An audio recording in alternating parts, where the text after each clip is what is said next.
violence and other kind of violence.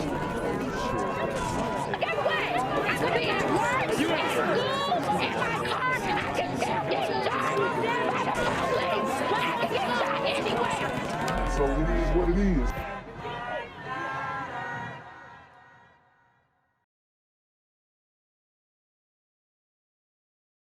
What's good, YouTube? It's the Black Gen Z Mindset. Make sure you go ahead and like, comment, share, subscribe, and let's get into the video. News right now as we come on the air live at 6 o'clock. We're learning that a 14-year-old is now charged with arson after a fire at the Rankin Walmart. Police say he was arrested this morning thanks to tips from the community. So, they arrest a 14-year-old for arson at a Walmart. Thanks to tips from the community. Obviously, it was some white folks who definitely ended up snitching on him. So, because we know if this was like a hood Walmart, they wouldn't have found out who did it. But they found him, and this brings the question: do these young teens, young brothers, respect authority? Okay. Do they respect authority? Do they respect elders? That will be seen later on in the video. Right now, the Walmart is still closed, and it could stay that way for several days. Walmart says its employees do have to report to work. We're also told pharmacy customers can still pick up their prescriptions curbside. Details today following a suspicious fire at the Walmart in Rankin last night, the damage forcing them to close the location for now. So they have to close a location all because some knucklehead wanted to set a fire in the Walmart. I mean, you can't make this stuff up. These dudes, it's like the younger they are, the more susceptible to demon time they are. Sam Bauman stopped by the retail giant's Effingham County location today to find out what shoppers can expect moving forward. Well, it shows you just how popular this location is here in Rankin. All day long cars coming as well as going because they have to. The store remains closed today and might be for a while longer. Hi.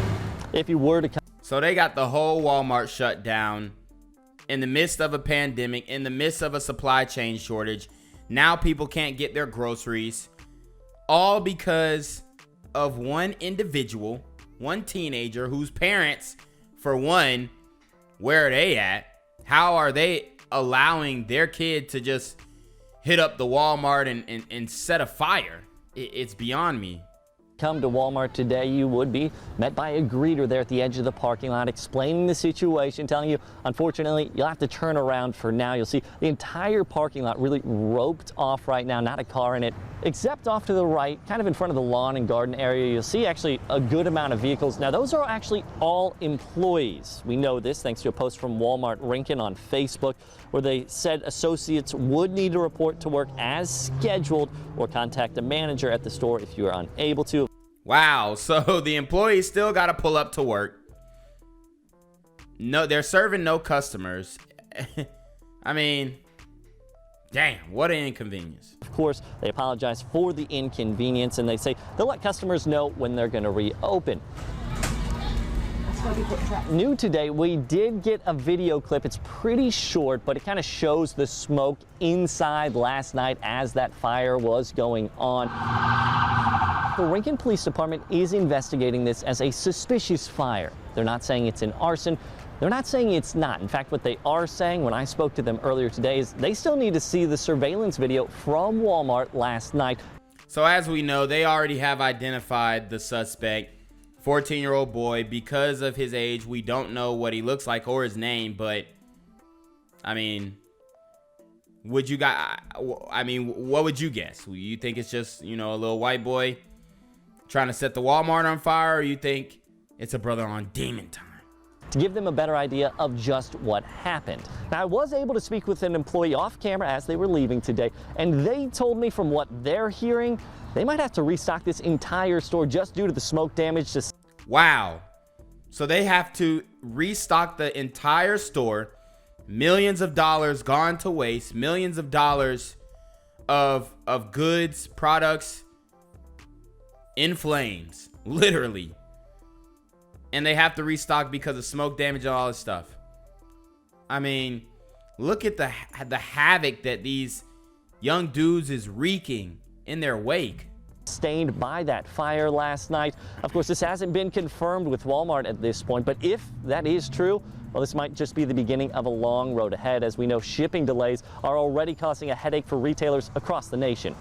Reporting in Rankin, Sam Bauman, WTOC News. According to the Walmart Rankin Facebook page, despite being closed right now, the pharmacy will still allow customers to pick up their medications via the curb. Cordova man is facing charges after punching his 76-year-old grandfather in the face. MPD telling us that 22-year-old Devin Dowdy is now charged with abuse of a vulnerable adult. So this man, Devin Dowdy, beat up his granddaddy, all because he tried to take a gun away from him. And you can see the neck tattoos. That is an indication that a brother is on demon time. Okay, I'm not saying every guy with neck tattoos is on demon time, but it is an indication that he could possibly be on demon time. So make sure you guys watch out for it in your regular lives. And domestic assault with bodily harm.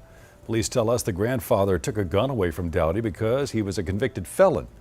According to police, when the grandfather went to return the gun at Dowdy's grandmother's house, he started punching him in the face and telling him, "Don't you ever lil boy me like that again."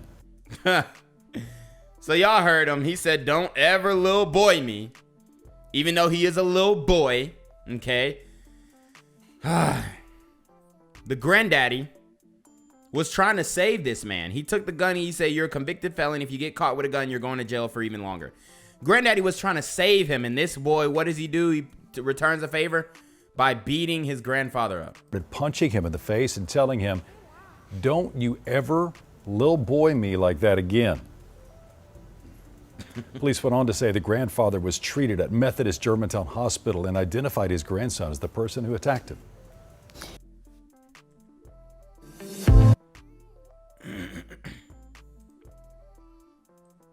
As a 76-year-old man recovers, his grandson, 22-year-old Devin Dowdy, waits to see a judge. This comes after officers say Dowdy attacked his grandfather. The violence starting after the grandfather told police he took a gun from Dowdy's home because his grandson is a convicted felon. But when the grandfather went to give the gun back, he says Dowdy repeatedly punched him in the face, beating him until he fell to the floor, becoming dazed. Wow, so y'all see the neighborhood granddaddy living in. And it just goes to show that even in these nicer neighborhoods, now this story comes out of Tennessee, even in these nicer neighborhoods, guys, a lot of these young black men, because of the culture, because of music, because of Grand Theft Auto and what they consuming and all this stuff, the culture tells them that they have to prove themselves by being street, by having an edge, by having the swag, having all these things. So all of this coincides and all of this dwells amongst a lot of young brothers, okay? And it's crazy because these dudes is out here trying to act all hard and stuff, and they only make themselves look like fools and present how cowardly they really are, okay? I mean, how many street cred points do you get for beating up a 76-year-old man? Even though we see all the time that these are the victims, the older and the younger, the people who are vulnerable usually become victims to these young brothers who are on demon time. Dowdy is also accused of intentionally stepping on his grandfather's finger. We certainly hear about a lot of family violence. Sandy Bromley is the executive director of the Shelby County Crime Victims and Rape Crisis Center. She says this month, October, is Domestic Violence Awareness Month. We often think of intimate partner violence like boyfriends, girlfriends, husbands, or wives. But it can be much broader than that. It can be family members, grandsons, grandparents, adult children with their parents, etc. She shared these numbers from her organization. We process about 150 family violence orders of protection every month. Wow, 150 family violence orders of protection. How many of those, out of those 150, do you think are African-American domestic disputes. Acknowledging family violence can be complicated. We know and love the person who might be hurting us, and maybe we don't want them to be in trouble. Or maybe they've been in trouble in the past. But that's why it is important for that family really to come together and figure out, do some internal conflict resolution, whatever that's going to look like, talk it through, figure out what's really going on. If there are drugs or guns or other things, you can move out of the house to avoid temptation. So if talking it through don't work out and doing all these softball measures don't work out, like trying to relate to his feelings and empathizing and understanding, oh, he's disenfranchised, even though I'm granddaddy and he grew up in my house, he's disenfranchised and he had a bad shake and his parents ain't here and he had to be raised by his grandparents, even though they're good role models. So we got to give these dudes every excuse. And the last solution she said was, shit, move up out of your own house. So granddaddy got to move up out of his own damn house to get some peace, to get some safety from his grandchildren, who is on demon time. Absolutely not. Unacceptable. We ain't granddaddy, we're not going for that. All right. And I wish that he had other grandchildren to come and put the pause on this young man for abusing his grandparents, because if, like, dude, come on, G. Like, if I had a kid and my kid was trying to buck up on my dad, it's OV. You're getting the brakes beat off you. But see, that's the problem. A lot of these young dudes don't have no guidance. They don't have no parents. They don't have no structure. They don't have anybody holding them accountable. And everybody's telling them they're a victim. And everybody's telling them that you know, the reason why they act like this is because of slavery that they have never touched, that they have never been beaten, they've never been enslaved. But we want to convince these youth, the young people, that the reason why you so angry and you so upset, and the reason why you walking around with a mean mug, busting slack, and beating up old folks is because of slavery. Get out of here. Maybe that's one option for families. That former captain shot and killed a suspect. Our crime reporter Henry Lee is here now with more on the investigation and the man who was killed. Henry? Alex, retired Oakland Police Captain Arson Joyner was involved in several shootings during his 28-year career with the Oakland Police, but now he's in the hospital with gunshot wounds after he shot and killed an East Bay rapper during a robbery. Wow. So an old police captain, retired police captain, got ran up on by this young mumble rapper, thug rapper guy. Okay, dude trying to SoundCloud rapper, trying to perpetuate the persona of a thug, which, I mean, he lived and died by it. Okay. Apparently this rapper is well known, Lil Theze, I believe, or something like that. But it's like, come on, G. And it begs the question again that we have to continue to ask: do these young dudes, do these young cats, do these young brothers respect their elders? Do young black males respect their elders? Oakland police are chasing leads in a robbery and wild shootout at a gas station that left a suspect dead and a retired Oakland police captain wounded.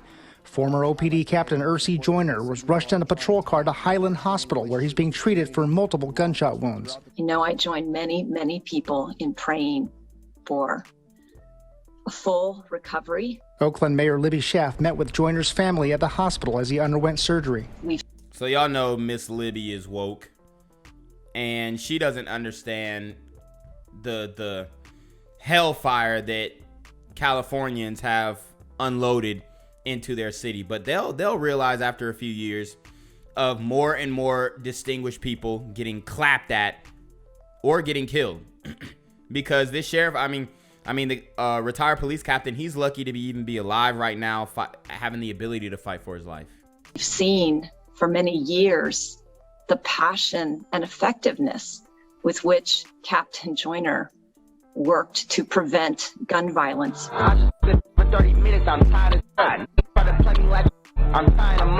Friends have identified. So as you can hear the beat, you can hear the beat. It's the Y&J beat, right? The Y&J beat. And I guess he's doing a freestyle to it or whatnot, a little music video.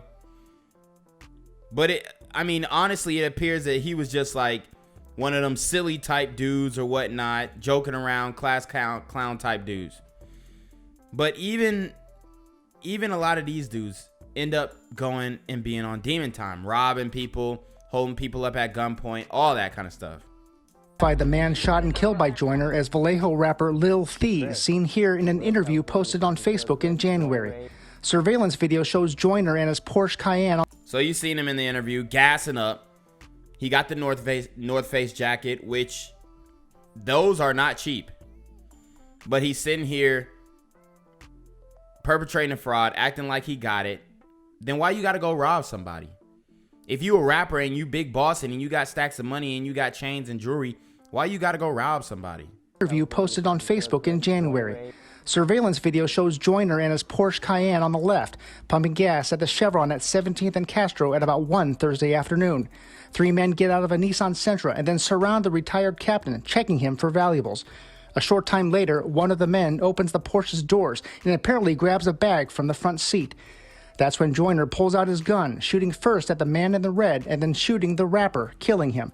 Joyner starts to go out, which was deserved. So everybody on social media, oh, RIP Lil Theze, he ain't deserve it, da-da-da-da. No. Anybody, you go and try and take something from somebody that's not yours, you deserve whatever got coming to you. For the Nissan as it leaves, but is shot by 1 or 2 of the robbers. He committed no crime.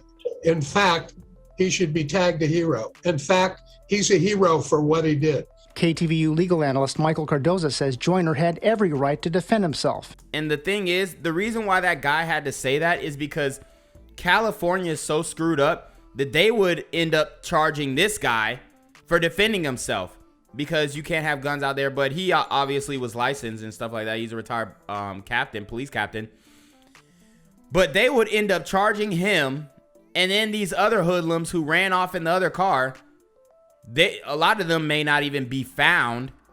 So he would be the only one getting arrested for this situation. As a retired cop, he can carry a gun. He also had a right to pursue fleeing felons who were armed and dangerous. After all, they could go on with this crime spree and kill other people.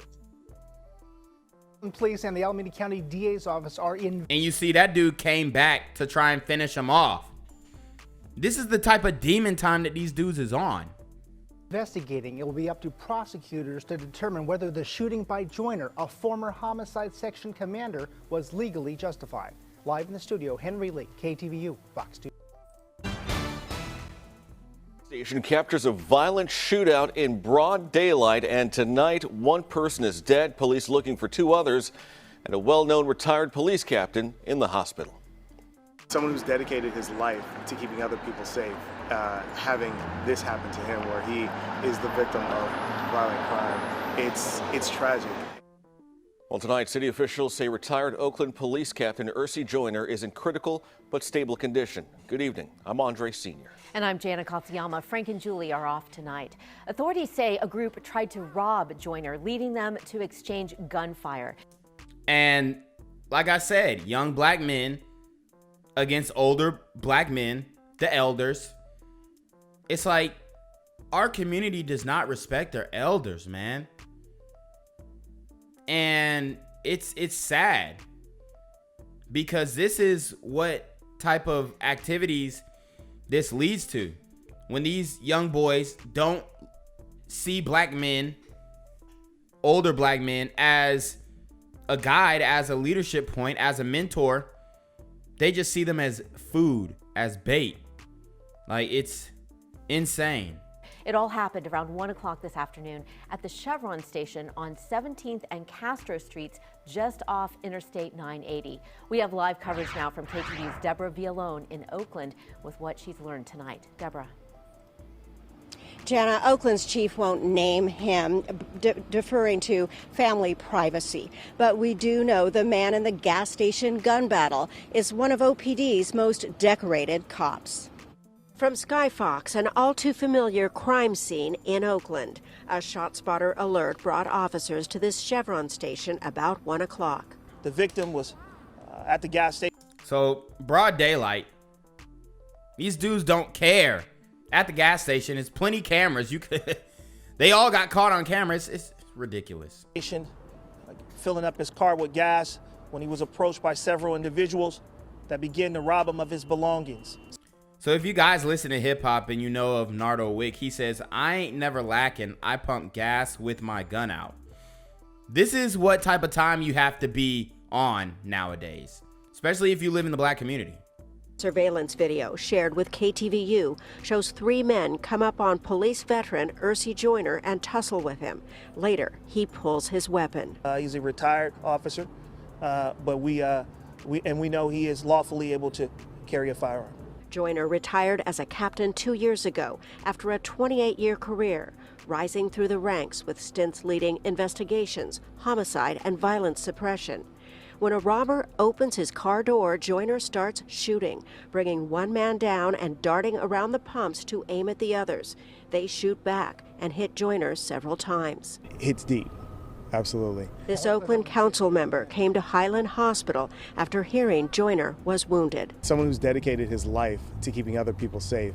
So this guy, Loren Taylor, he's a city council member in Oakland. I guarantee he's on that woke. I guarantee he's on that systematic oppression and white supremacy is keeping us down, and this is why we can't get ahead because of this, that, and the third, and the white man doing this. So I inserted myself in the city council to make a difference, and I'm gonna make it easier for criminals to be able to do their thing. Like, these are the types of dudes that we end up getting in the city council to fend for us, the black community. And it's like all they're doing is it's counterintuitive, man. These in California they pretty much written their fate because they are heavy on that defund the police. We've done stories in San Francisco of cars getting robbed. We've done all the stories, okay? We've done it all. California is about to go through hellfire and is already going through hellfire because of the decisions that they've made politically. And this is why we have young black males who feel like it's okay to rob somebody at the gas station at 1 in the afternoon, in the middle of the day, cameras everywhere, brazen, broad daylight attacks. They don't care. Having this happen to him where he is the victim of violent crime, it's tragic. Tragic too, says Taylor, that the man Joyner shot died at the scene. Yeah, see, that's the not so tragic part. The tragic part is that this man is on life support in the hospital after doing years of being a police officer. He retires, he makes a good living for himself.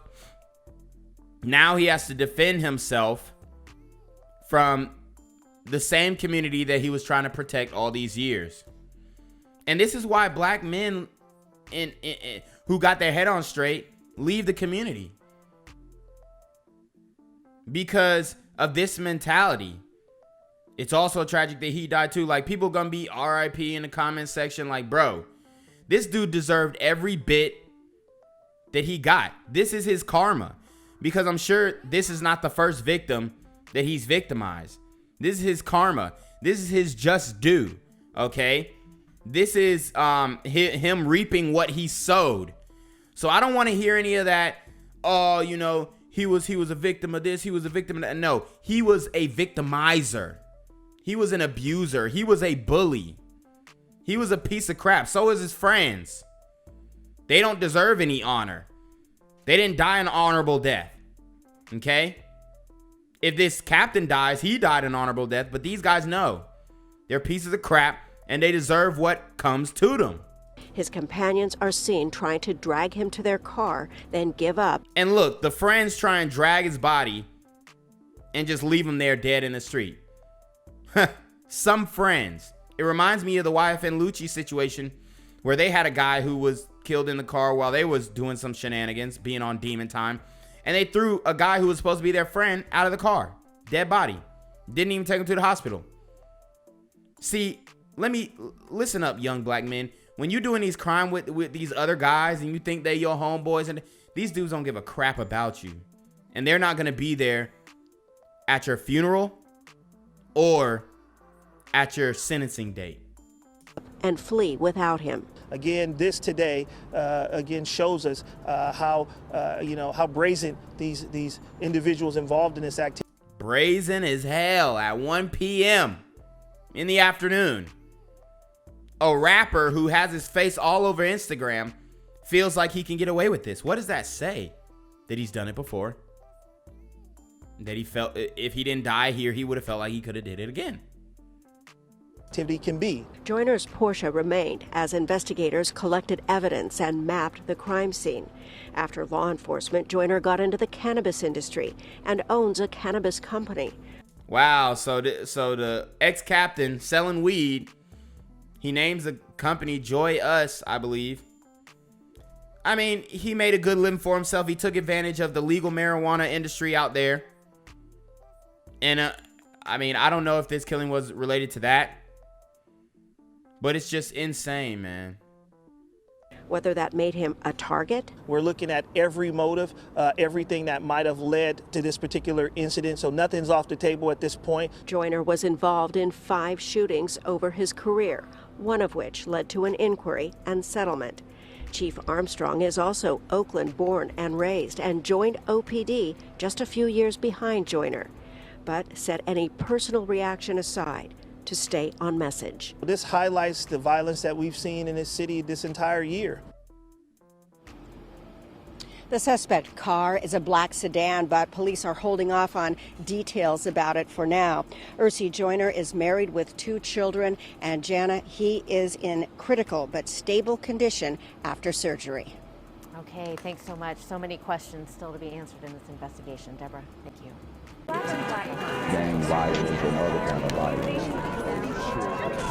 Get away! I could be at work, at school, in my car. I can still get shot by the police. I can get shot anywhere. So it is what it is.